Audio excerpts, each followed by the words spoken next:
Monsieur Dillet, donc vous avez été combien d'années dans le conseil d'administration? 7 ans, Et vous avez été président de quelle année à quelle année? de 1973 à 1977, D'accord. Vous faisiez souvent des réunions? tous les mois. Une réunion par mois? Oui, D'accord. Vous gardez un bon souvenir de cette période? ah oui, c'était prenant.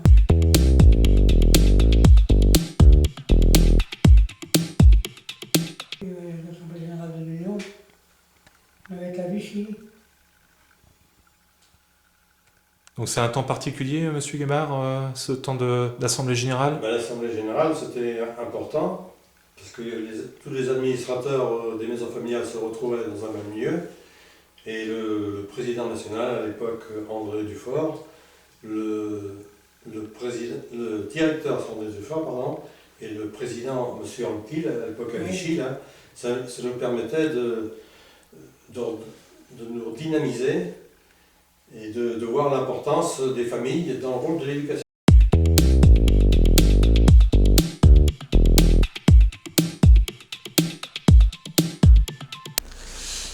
Donc Monsieur Gabard, est-ce que vous pouvez nous expliquer un petit peu le développement des maisons familiales à votre époque? Nous expliquer un petit peu comment ça s'est passé?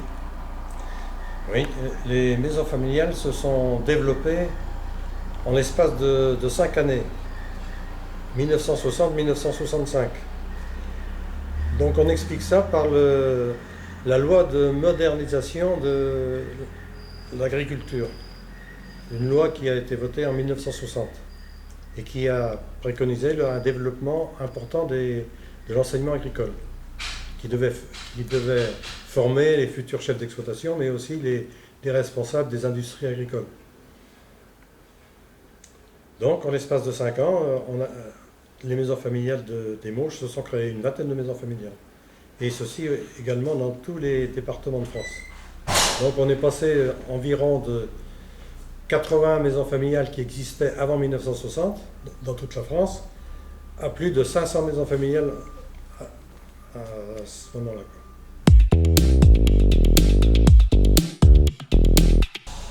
Donc est-ce que vous pouvez un peu nous expliquer un petit peu comment ça s'est passé au niveau de la maison familiale de Chemillé pour son développement? Donc la maison familiale de Chemillé a été créée en 1961 par le président qui était monsieur Pierre Abélard de la Jumelière et par le directeur qui était Pierre Mingui. Pierre Mingui est resté 2 années à la maison familiale de Chemillé et ensuite il est parti à Beaupro pour créer l'Institut rural. Bon, Pierre Abélard, donc c'était un représentant syndical et on sait que les responsables syndicaux ont fortement contribué à la création des maisons familiales dans toutes les Mauges et il a beaucoup participé à cette création.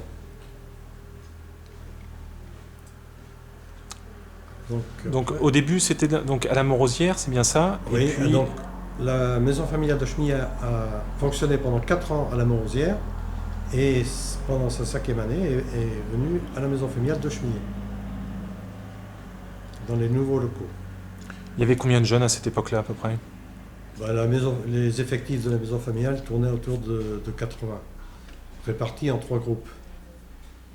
Alors les 3 groupes, donc les 2 premières années étaient considérées comme orientation.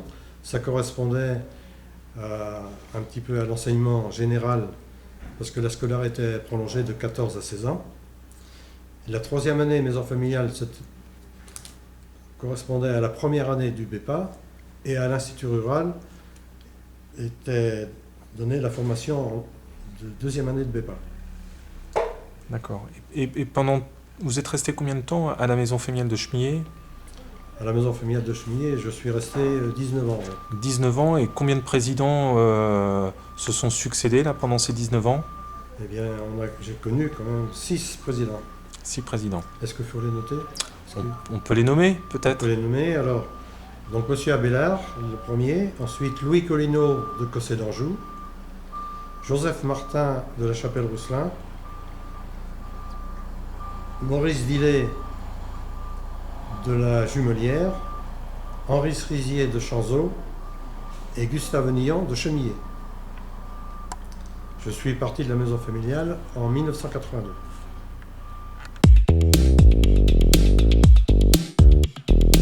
Jean-Luc, donc Jean-Luc, tu as été en stage pendant plusieurs années ici dans l'exploitation de Monsieur et Madame Sauchelot.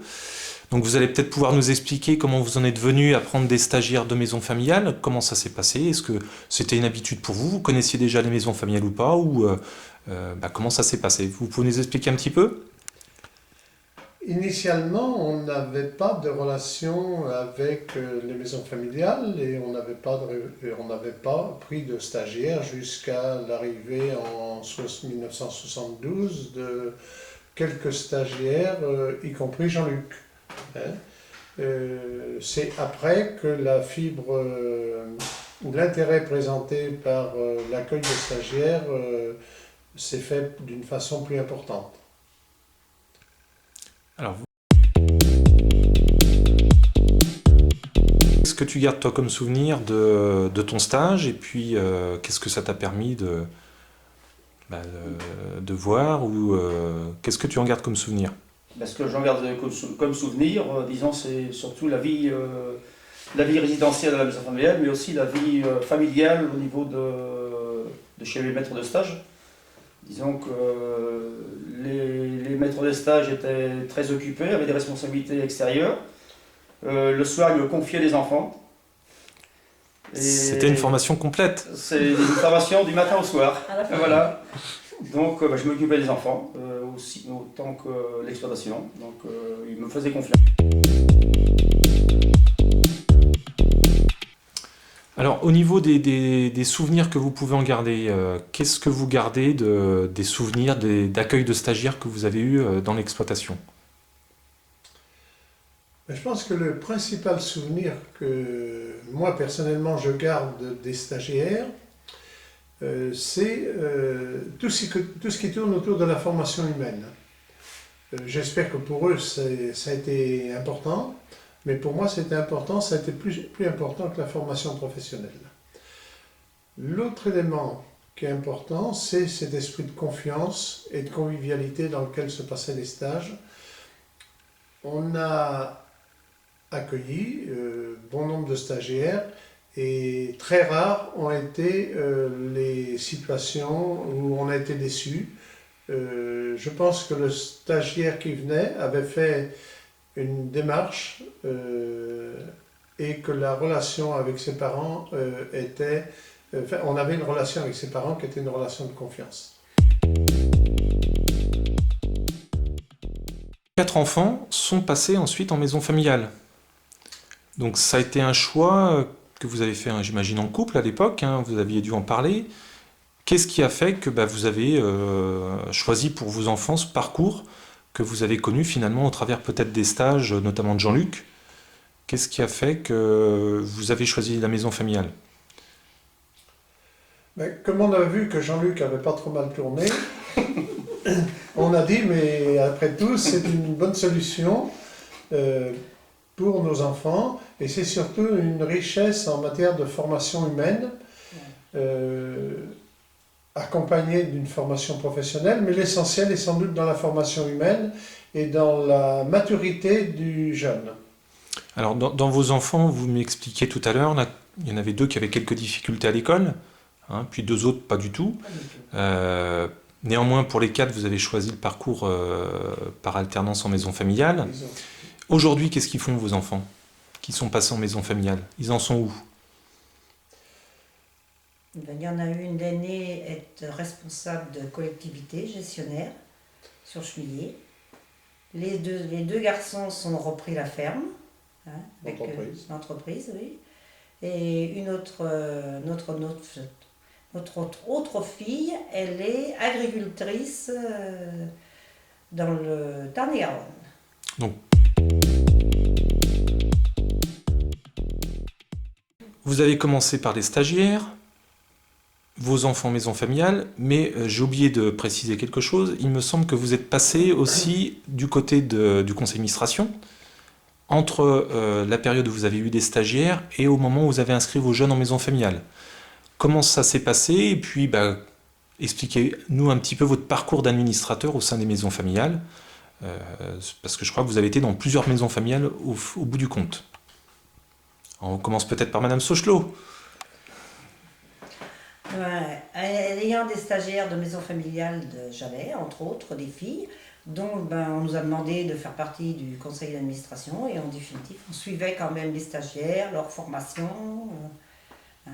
Et après, nos enfants sont donc rentrés, donc voilà, on a continué.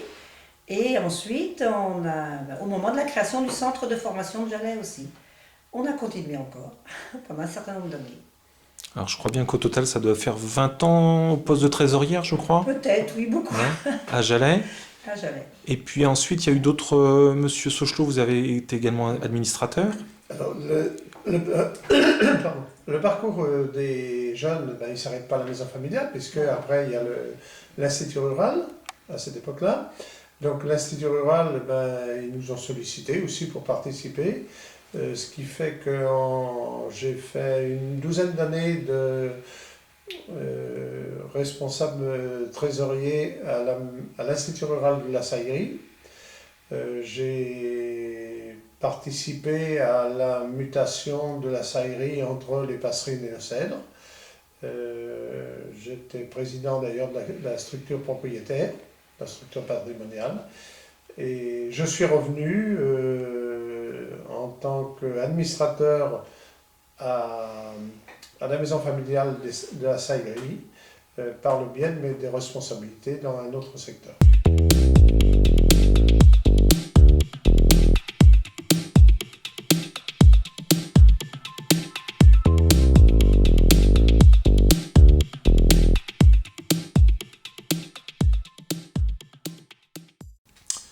Bonjour Monsieur Caillot.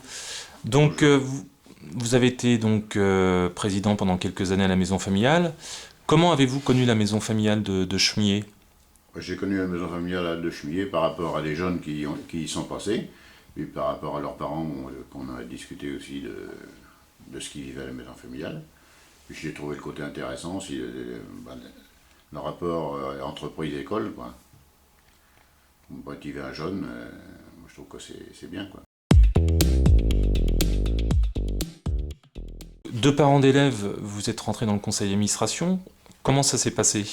Au sein d'une soirée qui avait, fallait déterminer un ou deux membres pour rentrer au conseil d'administration. Au bout d'un moment, on disait qui pouvait rentrer, qui pouvait se libérer. Tout, voilà. Moi, je me suis décidé, j'ai trouvé que c'était intéressant. Et par la suite, j'étais convaincu parce que j'ai trouvé que j'ai peut-être donné, mais j'ai reçu autant que j'ai donné, même largement, quoi. Donc vous êtes resté 9 ans président, de 86 à 95. Quels ont été les faits qui vous ont un petit peu marqué pendant cette période-là? Est-ce que vous avez quelques éléments sur vos 3 mandats? Oui, tous. D'abord la vie associative, hein, c'est très important. Et puis je dirais, tous les déménagements qu'il y a eu, toutes les nouvelles formations, tout ça, ça permettait d'avancer aussi, quoi.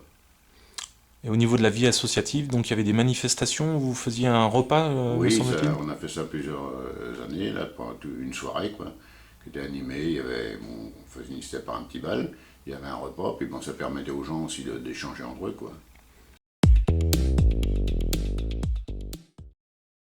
Donc votre fils est passé en maison familiale, et donc récemment, votre petit-fils également a fait sa formation à la maison familiale de Chemillé. Voilà, oui, si. Oui. D'accord. Et puis il est très heureux dans sa peau, comme on peut dire.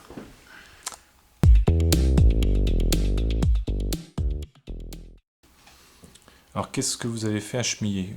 Vous êtes rentré en quelle classe? Je suis rentré en 3e technologique, donc après ma 4e collège général. Et donc j'ai continué ensuite, puisque ça m'intéressait d'aller jusqu'au bout de l'agroéquipement. Donc j'ai fait mes 2 années en BEPA, à Chemillé. Voilà. Et donc après le BEPA? Après le BEPA, j'ai continué sans m'avancer, donc en maison familiale aussi. Je suis parti en bac pro agroéquipement, donc à Montauban-de-Bretagne, dans les Vilaines. Ensuite, donc, j'ai continué encore. Donc j'ai fait un BTS génie des équipements agricoles, donc dans les Côtes d'Armor cette fois-ci, à l'UDEAC, en maison familiale aussi. Et donc, après le BTS, là, donc, rentrer dans la vie active tout de suite, vous avez eu du mal à trouver du travail ou Non, pas? pas du tout. Non, non, en une semaine, j'avais trouvé, moi, en sortant d'école, hein. Donc bon, au départ, je suis parti parce que c'était fin juin, il y avait les moissons, ça, donc moi, je voulais quand même continuer à rester sur le terrain. Donc j'ai été chez un entrepreneur agricole, on ne s'est bien plu, donc voilà, mutuellement. Donc on a continué, moi j'ai travaillé chez lui pendant à peu près 2 ans. Une fois 2 ans passés, donc moi j'ai voulu évoluer un petit peu professionnellement, donc je suis parti dans un poste de commerce, donc technico-commercial en concessionnaire New Holland sur le secteur de la Mayenne. Ensuite, après ceci, donc plus par des soucis personnels, je suis parti sur Paris. Donc là, Paris, j'ai fait complètement autre chose. Je vendais du chariot élévateur et moteur industriel. Rien à voir avec ce que je faisais avant, mais bon, pendant 2 ans et demi, 3 ans, j'ai fait ça et c'était une très bonne expérience, surtout sur la région parisienne. Donc ensuite, bon, on est rentré et je suis arrivé maintenant aujourd'hui sur Rennes depuis 2 ans. Et donc je suis démonstrateur vendeur dans le milieu de l'espace vert, c'est-à-dire la motoculture, donc tondeuse, tracteur dans l'espace vert. Et je travaille beaucoup avec les collectivités locales et paysagistes, et puis ensuite donc communauté de communes, tout ce qui s'y regroupe.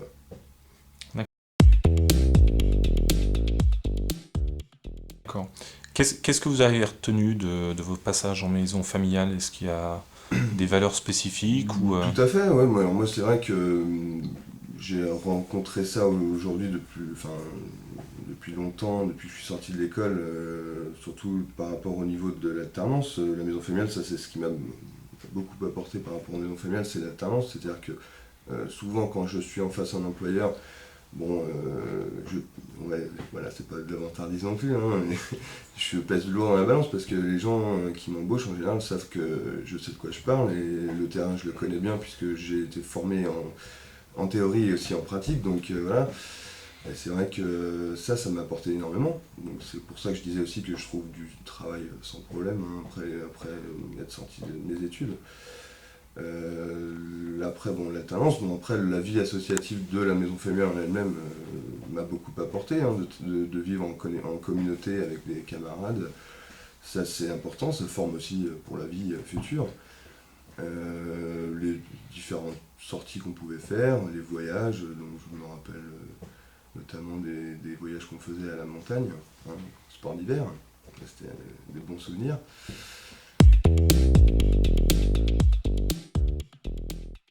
Alors, comment la maison familiale a évolué là pendant les 20 et quelques années où tu es resté sur le site de la maison familiale de Chemillé? Alors, à mon arrivée donc en 85, mais la maison familiale comptait effectivement 3 classes, classe de 4e, 3e et première année donc de BEPA, avec un ensemble d'un effectif relativement faible puisqu'il n'y avait plus à cette période-là que 40 élèves à la maison familiale.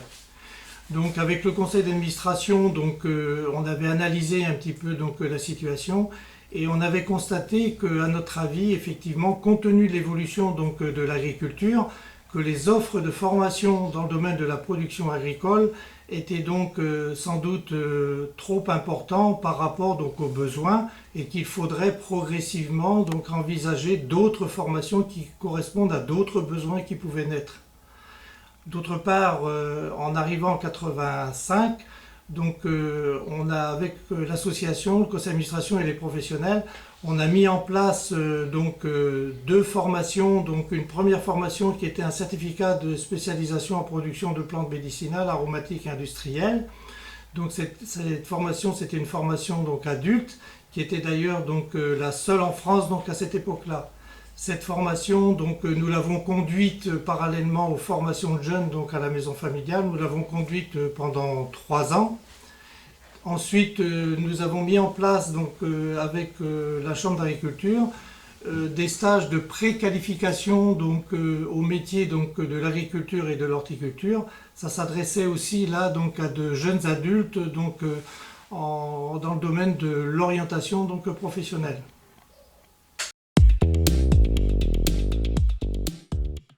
Après études, donc, on a décidé donc, de mettre en place donc, une formation donc, agroéquipement sur la conduite, l'entretien et la réparation des machines et matériels agricoles. Donc, cette formation, effectivement, donc, elle a été mise en place donc, en 1996. D'accord, donc tout de suite ça a eu un fort succès, je dirais. Oui, effectivement, puisque dès la première promotion, donc, le premier groupe d'élèves comptait donc, 16 élèves pour un démarrage de la formation. C'était effectivement donc, la preuve que la mise en place de cette formation elle répondait donc, à un besoin. Il a été décidé donc, d'aller sur le site donc, des Trois Routes dans des locaux dans lesquels était auparavant donc, l'Institut technique des plantes médicinales. Là, il y avait à la fois des locaux administratifs, pédagogiques, et en même temps donc un atelier, mais par contre il n'y avait pas donc d'internat. On avait envisagé effectivement donc un premier projet de construction donc d'internat donc sur le site là-bas. Le projet étant relativement bien avancé, à ce moment-là donc effectivement la communauté de communes nous a dit effectivement il faut revoir le projet parce qu'elle ne souhaitait pas effectivement qu'un centre de formation soit installé au sein d'une zone donc artisanale et industrielle. C'est un élément important. Je conserve aussi donc d'excellents souvenirs au fait de mes relations donc aussi donc avec les élèves et je crois pouvoir dire et rappeler que ce qui m'avait orienté vers les maisons familiales donc suite à ma formation de technicien agricole, c'était effectivement ce souci, cette relation qui existait en permanence entre le milieu professionnel, les jeunes et puis effectivement donc les parents qui étaient responsables donc de l'association.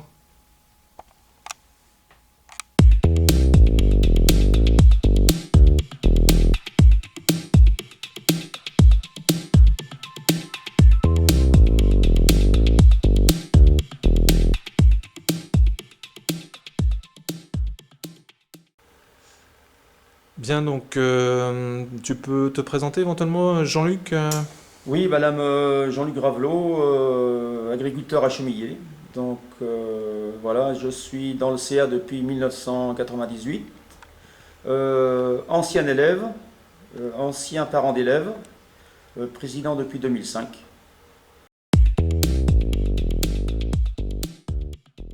Donc travaille sur le projet de construction.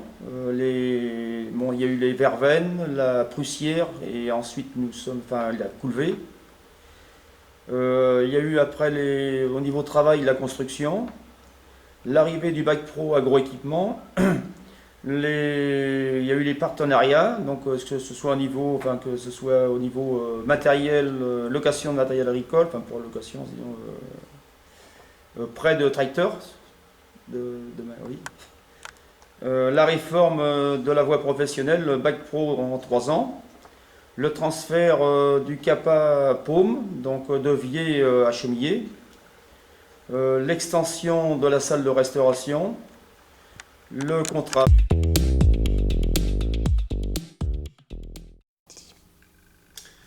Je m'appelle Jean-François Ligonière, je suis formateur à la maison familiale depuis 1993 et donc j'ai débuté à la maison familiale quand elle était située dans Chemillé, au Verveine, et j'ai vu l'évolution de la maison familiale avec les nouvelles formations, le BEPA agroéquipement et le bac pro ensuite.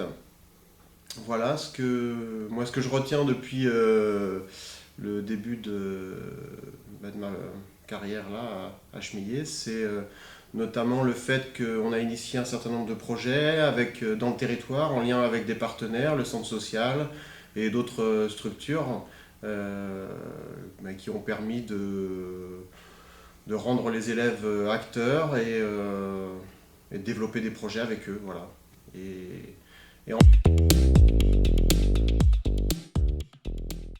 Bonjour, je suis Caroline Duval, monitrice à la maison familiale de Chemillé depuis maintenant 2 ans et demi. Je suis actuellement en formation pédagogique 2e année où je suis chargée de monter un projet avec les élèves qui mettent en appui la pédagogie de l'alternance qui est pratiquée dans les maisons familiales. Bonjour, donc je m'appelle Elie Guillet, j'ai 16 ans, je suis en bac pro agroéquipement à la maison familiale de Chemillé, en première. Je suis en stage dans une entreprise de travail agricole à Chemellier. T'as commencé quand à la maison familiale de Chemillé? J'ai fait ma troisième à Chemillé et j'ai commencé mon bac pro pour le finir. Qu'est-ce qui te plaît en maison familiale? L'alternance, c'est assez agréable, ça permet de ne pas être toujours à l'école. Et la vie à la maison familiale est assez sympa.